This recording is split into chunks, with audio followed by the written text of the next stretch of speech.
মাঝে মাঝেই আপনার সোশ্যাল মিডিয়া ফিডে বা রিলসে নিশ্চয়ই এমন ভিডিও দেখেছেন সেখানে ঠান্ডার কারণে সবকিছু বরফে পরিণত হচ্ছে।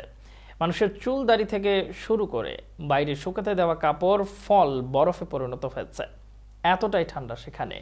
বিশ্বের সবচেয়ে শীতলতম গ্রাম ওমিয়াগন, সাইবেরিয়ার এই গ্রামে শীতকালে তাপমাত্রা নেমে যায় -70 ডিগ্রিতে।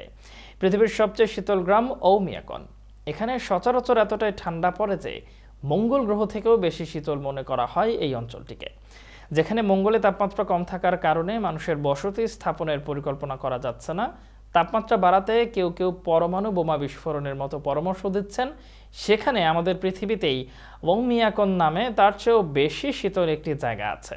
তবে অবাক হওয়ার মতো তথ্য হলো, এরকম ভয়ঙ্কর বা প্রতিকূল পরিবেশও বছরের পর বছর ধরে এই গ্রামগুলোতে মানুষ বসবাস করছে। সেন্ট্রাল সাইবেরিয়ার একটি অঞ্চল এই ওমিয়াকন। রাজধানী মস্কো থেকে প্রায় 3300 মাইল দূরবর্তী এই গ্রামটিকে বলা হয় পৃথিবীর সবচেয়ে শীতল গ্রাম। ওমিয়াকনের গড় তাপমাত্রা -50 ডিগ্রি সেলসিয়াস। তবে 1924 সালে এখানে একবার তাপমাত্রা -71 ডিগ্রি সেলসিয়াসে নেমে গিয়েছিল।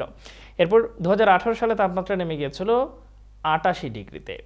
মাত্রাতিরিক্ত ঠান্ডার কারণে তেমন কোনো ফসল হয় না ওমিয়াকনে। বলগা হরিণ পালন করার কারণে মাংস আর স্যুপ এখানকার মানুষের প্রধান খাদ্য। ঠান্ডার কারণে এই বিশাল এলাকায় খুব বেশি একটা মানুষও বসবাস করে না। সব মিলে 500 লোকের বসবাস। বেঁচে থাকার চেয়েও মারা যাওয়া বেশি বিড়ম্বনার ওমিয়াকনে।